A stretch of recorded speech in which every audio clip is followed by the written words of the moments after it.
Кім бастық? Мен қауымға жазып жібердім. Бірақ олардың басшысы болуға тырысып жүрген Дютерф бізді мойындамайды. Жоханның 3-ші хаты 9-ші тарау. Өмірімде кездескен ең ақылды адамдардың біреуі маған былай деген еді. Менің рухани қызметте 50 жылдан аса болғаннан кейін мынандай қорытындыға келдім. Барлық қауымдағы мәселелер кім бастық деген сұрақтан туындайды екен. Кейбір тарихшылардың ойынша Дютерф Исаны қабылдап, қауымға қосылып, жомарттық пен құрбандық беретін ауқатты кәсіпкер болған. Алайда ол уақыт өте келе қате пікірге келді.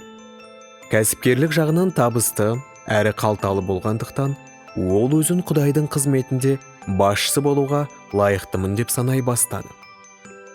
Ескі әдеттер оңайлықпен жойылмайды.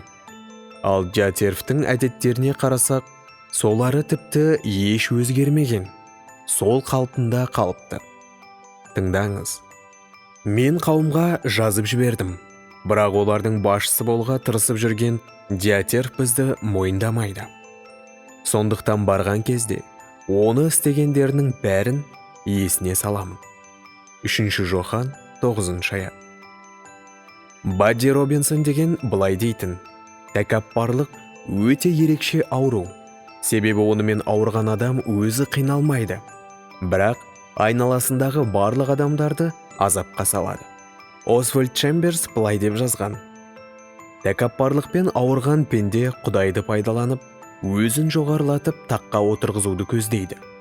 Ал біз өзін кішіпейіл етіп, айқышқа жанын қиған иеміздің тұрғысынан өз өмірімізге қарасақ, онда жүрегімізді қаңырап бос қалғанына қатты ұялатын болармыз.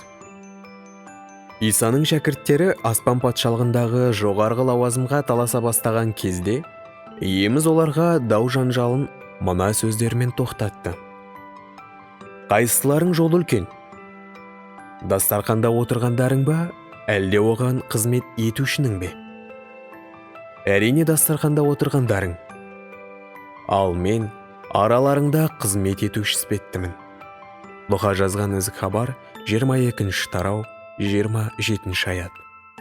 Сіз ше, осылай айта аласыз ба?